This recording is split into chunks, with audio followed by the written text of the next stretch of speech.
제35장 아름다운 것. 커머스를 휩쓴 말라리아는 1940년까지도 전혀 수그러들 기미가 보이지 않았다. 에밀리 파트리지는 언니 해리엇과 함께 천막과 집마차 아직 덜 지어진 집들을 찾아다니며 병자들을 보살폈다. 이제 16살이 된 에밀리는 척박한 생활에 익숙해졌다. 에밀리의 가족은 초라하게 남아 있었던 그들의 집에서 쫓겨나기를 반복하며 10년 가까운 세월을 보낸 끝에 오하이오에 와서야 처음으로 안정된 생활을 하고 있었다. 그런데 병자들을 돌보던 에밀리와 해리엇도 결국 고열과 오한으로 쓰러졌다. 딸들의 목숨이 위험하다는 것을 깨달은 에드워드 파트리지와 그의 아내 리디아는 강가에 버려진 창고에 작은 방을 얻어 천막에 있던 딸들을 그곳으로 옮겼다. 그런 다음 에드워드는 그곳에서 2km 정도 떨어진 땅에다 가족들이 살 집을 짓기 시작했다. 사실 미주리에서 시련을 겪으며 건강을 잃은 에드워드 파트리지 감독은 일을 할 수 있는 몸 상태가 아니었다. 오래지 않아 에드워드도 몸에서 열이 나기 시작했다.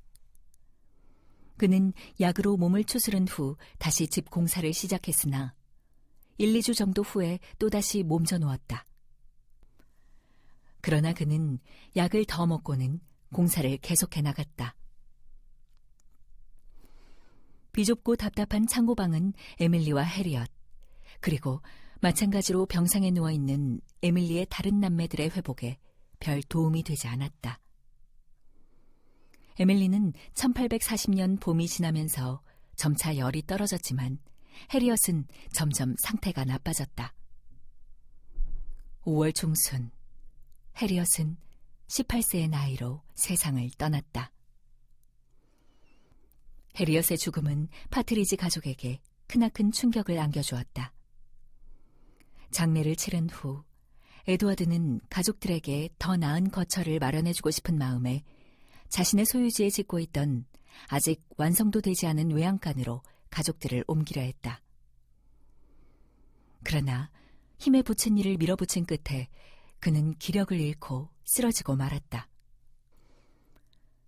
동료 성도인 윌리엄과 제인 로 부부는 이 가족을 돕기 위해 에밀리 남매들을 집으로 데려가 간호해 주었다.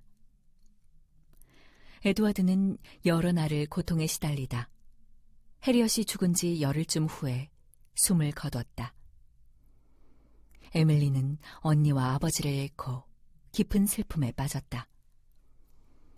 에밀리는 언니 해리엇과 사이가 각별했다. 에밀리는 아버지가 가족과 교회를 위해 모든 것을 희생했다는 것을 알았다. 심지어 불평하는 성도들과 믿음 없는 반대자들, 적대적인 이웃들이 그의 영혼을 지치게 할 때도 아버지는 희생을 마다하지 않았다. 시간이 지나면서 에밀리는 병과 슬픔의 안개에서 벗어났지만 이제 그녀의 삶은 전과 같을 수 없었다. 에밀리와 19살 된 그녀의 언니 엘리자는 궁핍한 가족의 생계에 힘을 보태기 위해 일자리를 구해야 했다. 엘리자는 재봉기술 덕택에 일자리를 구할 수 있었지만 에밀리는 특별한 재주가 없었다. 물론 접시를 닦고 바닥을 쓸고 닦는 등 다른 집안일은 할 수 있었지만 커머스에서 그런 일을 할 줄 아는 사람은 넘쳐났다. 다행히 성도들은 에밀리의 아버지가 교회를 위해 큰 희생을 했다는 것을 잊지 않았다. 교회 신문인 타임즈 앤 시즌스에는 다음과 같은 파트리지 감독의 부고가 실렸다. 파트리지 감독은 그 누구보다도 교회의 신뢰를 크게 얻었던 사람이다. 종교는 그의 전부였다. 그는 종교를 위해 일생을 보내고 종교를 위해 목숨을 바쳤다. 성도들은 파트리지 감독을 기리고 그의 가족을 돕기 위해 그가 시작한 주택공사를 마저 마무리했고 에밀리의 가족은 이제 자신들만의 보금자리를 갖게 되었다. 1840년 봄이 되자 미시시피강 유역의 새로운 도시는 희망찬 시작을 알렸다. 성도들은 습지의 물을 강으로 빼고 그 땅을 더 살기 좋은 곳으로 가꾸기 위해 배수로와 운하를 팠다. 그들은 도로 계획을 세우고 기초를 놓으며 집을 짓고 정원을 가꾸고 밭을 갈았다. 이렇게 열심히 일한 결과 6월 무렵에는 250채가량의 가옥이 완공되었다. 조셉은 커머스에 도착할 당시 도시의 이름이 마음에 들지 않아 곧바로 나부라는 이름을 새로 붙였었다. 그는 제1회장단 성명서에서 이렇게 설명했다. 우리 도시의 이름은 히브리어에서 나온 말로 아름다운 상황 또는 장소를 뜻합니다. 또한 이 말은 휴식을 의미하기도 합니다. 조셉은 나부가 그 이름과 같은 곳이 되기를, 성도들이 최근 몇 해 동안의 갈등에서 벗어나 이곳에서 휴식할 수 있기를 소망했다. 그러나 평화와 휴식은 쉽게 얻을 수 있는 것이 아님을 그는 알았다. 성도들은 오하이오와 미주리에서 겪었던 반대와 박해를 피하기 위해 서로 더욱 끈끈한 관계를 맺고 이웃과 지속적인 우정을 쌓을 필요가 있었다. 이 무렵에 조셉은 윌리엄 펠프스의 편지를 받았다. 윌리엄은 교회를 버리고 미주리주 법정에서 조셉에게 불리한 증언을 한 뒤 오하이오에 살고 있었다. 윌리엄은 편지에 이렇게 적었다. 제 상황은 저도 알고 형제님도 알고 하나님도 아십니다. 친구들이 도와준다면 저는 구원을 받고 싶습니다. 윌리엄이 잘못을 저지르긴 했으나 진실한 사람임을 알았던 조셉은 얼마 후 그에게 답장을 보냈다. 형제님의 행동으로 우리가 큰 고통을 겪었던 것은 사실입니다. 그러나 고통의 쓴 자는 비워졌고 하나님 아버지의 뜻은 이루어졌으며 우리는 아직 살아있습니다. 조셉은 미주리에서 겪었던 암울한 나날을 잊어버리려고 했으므로 윌리엄을 용서하고 그에게 다시 교회 일을 맡겼다. 사랑하는 형제여, 전쟁은 끝났습니다. 처음에 친구였다면 또다시 친구가 될 수 있습니다. 조셉은 하루라도 빨리 성도들에게 영적인 가르침을 더 전해야 한다는 느낌이 들었다. 주님께서는 리버티 감옥에 있던 조셉에게 그의 날이 정해져 있다고 말씀하셨다. 조셉은 친구들에게 자신이 40을 넘기지 못할 것 같다고 털어놓았다.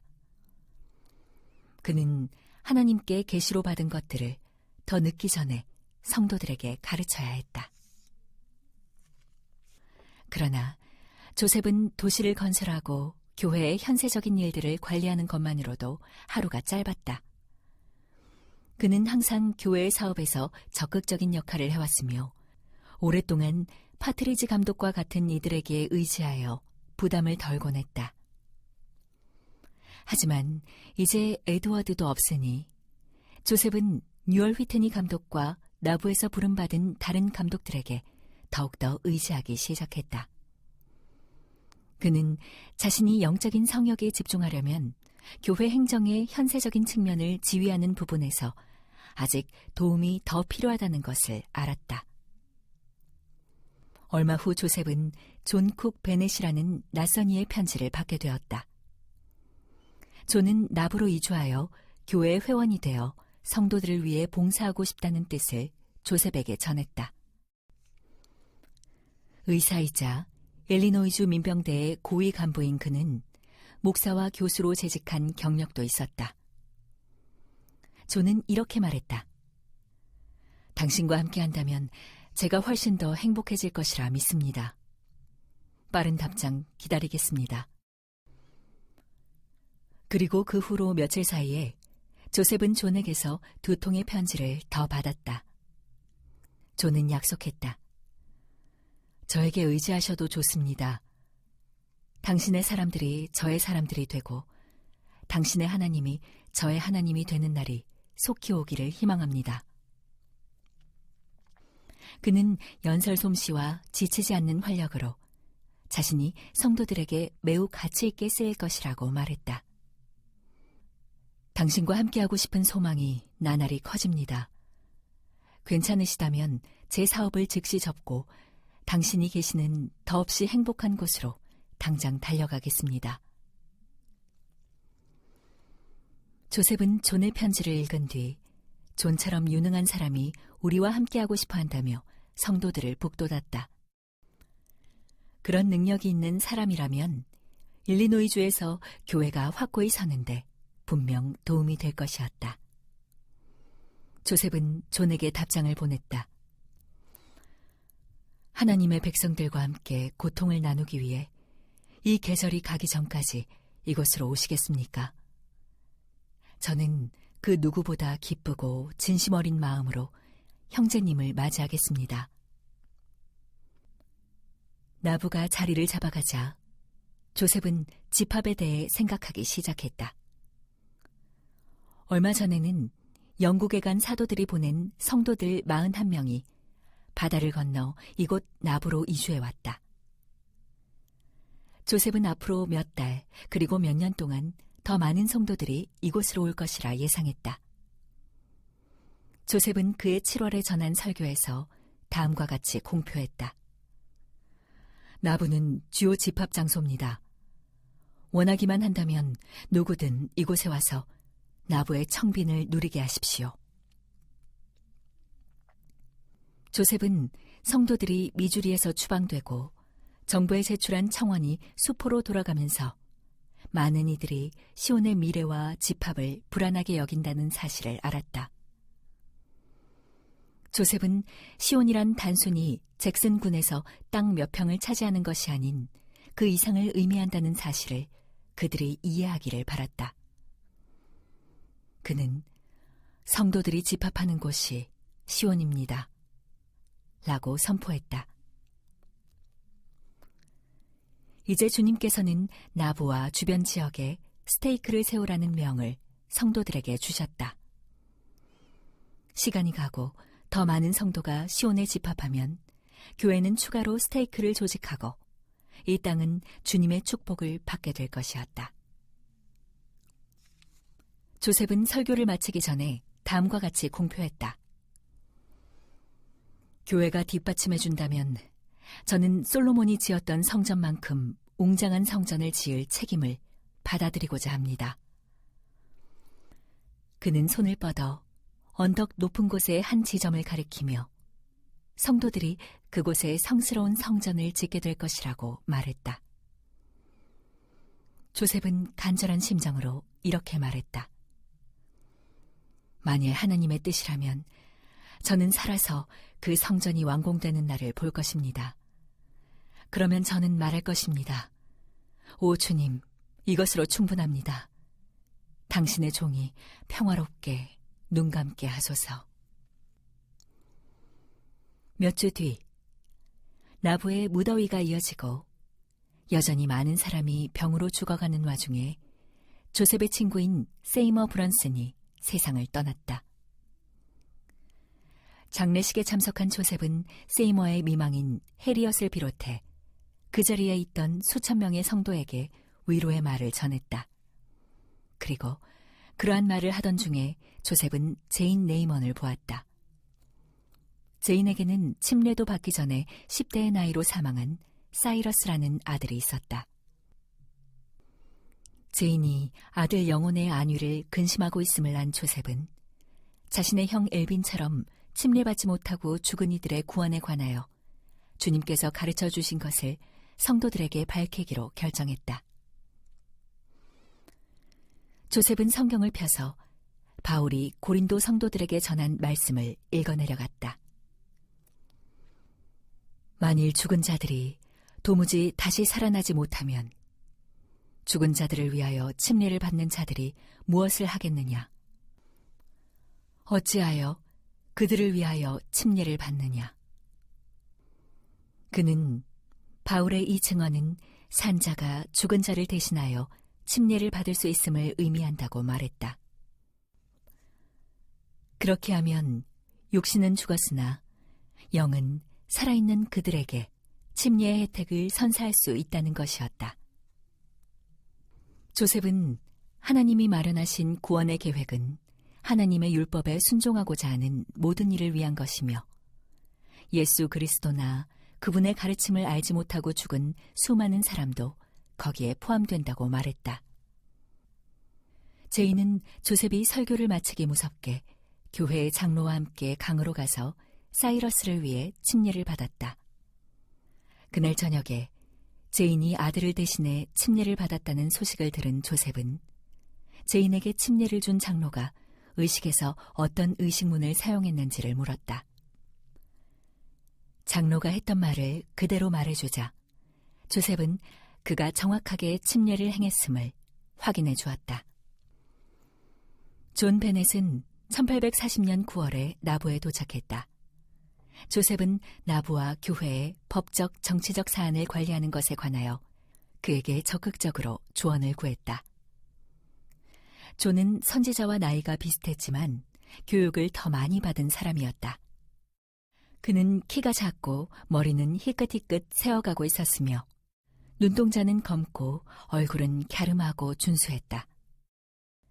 존은 쉽게 침례를 받아들였다. 루시 스미스는 병든 남편을 걱정하느라 새로운 유명인에게 신경 쓸 겨를이 없었다. 조셉 1세도 파트리지 감독처럼 건강이 좋지 않은 상태로 미주리를 떠나왔고 나부의 무더위에 건강은 날로 더 악화되고 있었다. 루시는 남편이 회복되기를 바랐지만 조셉 1세는 각혈까지 했다. 그녀는 남편의 죽음이 가까워왔다는 생각에 두려움이 밀려왔다. 조셉과 하이럼은 아버지의 상태가 점점 나빠지고 있다는 소식을 듣고 급히 아버지의 병상을 찾았다. 루시는 나머지 가족에게도 전가를 보냈고 그동안 조셉은 아버지의 곁을 지켰다. 그는 죽은 자를 위한 침례와 그것을 통해 하나님의 모든 자녀가 받게 되는 축복을 아버지에게 이야기했다. 이야기를 듣던 조셉 1세는 더없이 기뻐하며 엘빈을 위해 침례를 집행해달라고 간곡히 부탁했다. 잠시 후 거의 모든 자녀가 집에 모였고 루시는 자녀들을 아버지의 병상 주변에 둘러앉게 했다. 죽음을 앞둔 조셉 1세는 아직 말할 힘이 있을 때 자녀 하나하나를 다 축복해주고자 했다. 조셉의 차례가 되자 조셉 1세는 아들의 머리에 손을 얹고 그를 축복했다. 계속해서 충실하라. 그리하면 그대와 그대의 가족, 그대의 후손이 축복을 받으리라. 그대는 살아서 그대의 일을 마치리라. 조셉이 눈물을 흘리며 말했다. 아버지, 정말 그렇게 될까요? 조셉 1세는 축복사로서 선지자에게 이렇게 약속했다. 그래, 그렇단다. 넌 하나님께서 너에게 요구하시는 모든 일에 대한 계획을 다 마칠 수 있을 거야. 조셉 1세는 모든 자녀를 축복한 뒤 루시를 바라보았다. 어머니여, 당신은 세상에서 가장 특별한 여인 중 한 명이라오. 루시가 고개를 저었지만 조셉 1세는 계속해서 이렇게 말을 이어갔다. 우리가 같은 날 죽기를 바라곤 했지만 내가 죽을 때 당신도 죽기를 바라지는 마시오. 내가 떠나도 당신은 남아서 이 아이들을 위로해 주어야 한다오. 잠시 말을 멈춘 후 조셉 1세는 소리쳤다. 엘빈이 보이는구나. 두 손을 맞잡은 조셉 1세는 숨이 느려지기 시작했다. 그러다 숨이 점점 가빠지더니 이내 조용히 눈을 감았다. 조셉 1세가 죽고 몇 주가 지난 뒤 성도들은 1840년 10월 연차대회를 위해 나부에 모였다. 조셉은 죽은 자를 위한 침례에 관해 더 많은 가르침을 전했으며 죽은 자의 영은 살아있는 친척이 구원의식을 대신 받아주기만을 기다리고 있다고 설명했다. 성도들은 대회의 각 모임 사이 휴식 시간에 미시시피 강으로 달려갔다. 그곳에서는 강물의 허리 높이까지 몸을 담근 장로들이 죽은 조부모와 부모, 형제, 자녀들을 위해 침례를 받고자 하는 성도들을 향해 손짓을 하며 그들을 맞이하고 있었다. 곧 하이럼도 형 엘빈을 위해 침례를 받았다. 강물 속에 서 있는 장로들의 모습을 보던 빌리트 킴볼은 10여 년 전에 돌아가신 어머니를 위해 침례를 받고 싶은 마음이 들었다. 그녀는 히버가 영국에서 돌아와 침례를 집행해 주기를 바랐지만 조셉은 가능한 한 빨리 죽은 자를 구속하라고 촉구했으므로 그녀는 지금 바로 어머니를 위해 침례를 받기로 했다. 에머 스미스 역시 가족들을 생각하고 있었다. 에머의 아버지 아이잭 헤일은 1839년 1월에 세상을 떠났다. 아이잭은 끝내 딸 부부와 화해하지 못하고 눈을 감았다. 그는 세상을 떠나기 몇 년 전에 조셉을 비난하며 몰몬경은 거짓과 사악함으로 만들어낸 어리석은 위조품이라는 내용의 편지를 썼고 교회를 비판하는 자들에게 그 편지를 출판해도 된다고 허락하기까지 했었다. 하지만 에머는 자신의 아버지를 사랑했다. 그녀는 그날 강에서 아버지를 위해 침례를 받았다. 에머는 아버지가 이 생에서는 회복된 복음을 받아들이지 않았지만 그 상태가 영원히 지속되지는 않기를 바랐다. 그해 가을에 조셉과 존 베넷은 나부 법률 헌장의 초안을 작성했다. 이 헌장의 목적은 성도들에게 가능한 한 최대한의 자유를 보장하여 그들이 자기 스스로를 다스리게 하고 또한 미주리에서와 같은 부당한 일에 대해서는 자신들을 지키게 하려는 데 있었다. 만일 주의회가 이 헌장을 승인한다면 나부 시민들은 시를 위해 자체적으로 법을 만들어 통과시키고 지방 법원을 운영하며 대학을 설립하고 민병대를 조직할 수 있었다. 교회를 위한 조셉의 계획도 점점 더 확대되어 갔다. 선지자는 더 많은 성도가 집합할 것을 예상하고 나부 인근에 여러 스테이크와 새로운 정착촌들을 세웠다. 또 조셉은 올슨 하이드와 존 페이지에게 부름을 주어 팔레스타인으로 가서 선교 사업을 시작하도록 지명했다. 그곳에서 그들은 예루살렘을 아브라함 자손들의 집합 장소로 헌납할 계획이었다. 이 두 사도는 팔레스타인에 가기 위해 유럽을 거치면서 유럽의 여러 도시에서 복음을 전파할 것이었다. 조셉과 제1회장단은 이렇게 선포했다. 머지않아 우리는 온 땅과 온 나라의 백성들과 모든 언어와 방언, 피부색의 사람들이 이 장소에 모여드는 것을 보게 될 것입니다. 그들은 우리와 더불어 주님의 거룩한 성전에서 만군의 주이신 그분을 예배할 것입니다. 12월 초에 존 베넷은 일리노이 주의회를 설득하여 나부 헌장을 승인받았다.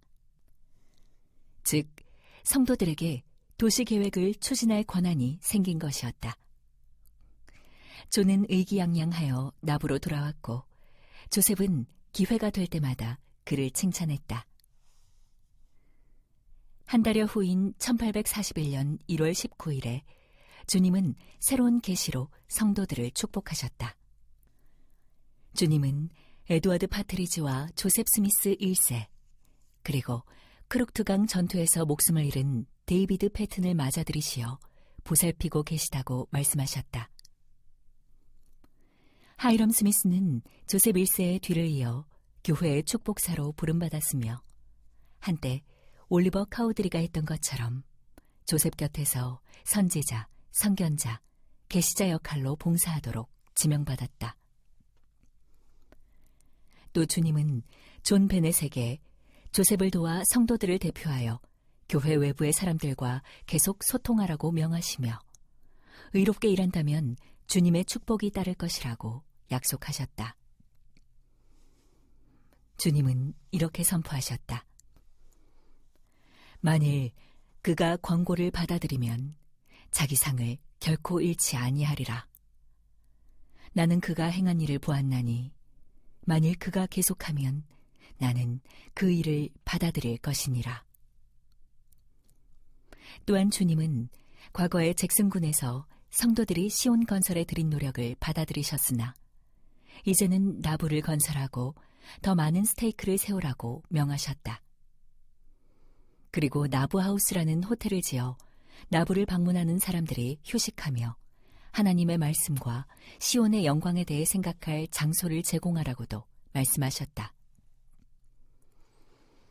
무엇보다도 주님께서는 성도들에게 새로운 성전을 지으라고 명하셨다. 이 집이 나의 이름을 위하여 건축되게 하여 내가 그 안에서 나의 백성에게 나의 의식을 드러낼 수 있게 할지어다. 죽은 자를 위한 침례도 그 의식 중 하나였다. 지금까지 주님은 성도들에게 미시시피 강에서 죽은 자를 위한 침례를 행하도록 하셨으나 이제는 성전 안에서 특별한 침례반을 헌납할 때까지 그 의식을 멈추라고 하시며 이렇게 말씀하셨다. 이 의식은 나의 집에 속한 것이니라. 주님은 성전에서 행해질 다른 의식들과 영감을 주는 새로운 진리들을 장차 알려주시겠다고 하셨다. 창세 이전부터 감추어져 온 것들, 때가 찬 경륜의 시대에 관한 것들을 내가 나의 교회에 드러내려고 생각하고 있음이니라. 그리고 나는 이 집에 관한 모든 것과 그 신권을 나의 종 조셉에게 보여주리라. 주님은 성도들의 근명과 순종을 보상하리라고 약속하시며 온 힘을 다해 성전을 짓도록 촉구하셨다. 나의 이름을 위하여 집 한 채를 짓되 이곳에 지으라. 그리하여 내가 너희에게 명하는 일이면 무엇이든지 모든 일에 충실함을 너희가 내게 입증하며 그리하여 나로 너희에게 복을 주어 존귀와 불멸과 영생으로 너희에게 면류관을 씌우게 하라. 새해가 시작되었을 때 성도들은 미래를 낙관하고 있었다. 1841년 2월 1일에 성도들은 존 베넷을 나부의 시장으로 선출했으며 베넷은 시 법원의 수석 재판관도 겸하게 되었다. 그뿐만 아니라 그는 새로운 대학의 총장이자 민병대의 소장, 제1회장단 보좌의 보조이기도 했다. 조셉과 다른 지도자들은 그에게 도시를 이끌고 번영을 가져올 능력이 있다고 굳게 믿었다. 존의 권세와 책임이 확대되자 해머도 그가 성도들에게 크나큰 도움이 되고 있음을 부정할 수 없었다. 그러나 그녀는 존과 성도로서 정을 나누거나 하지는 않았다. 그녀는 존이 거만한 장군처럼 나부 곳곳을 휘젓고 다닌다고 생각했다. 그는 조셉의 마음을 얻으려 애쓰지 않을 때는 오직 자기 자신 외에 다른 사람은 안중에 없는 것처럼 보이기도 했다. 존 베넷의 재능과 역량은 물론 그에 관한 모든 것이 에머는 근심스럽기만 했다.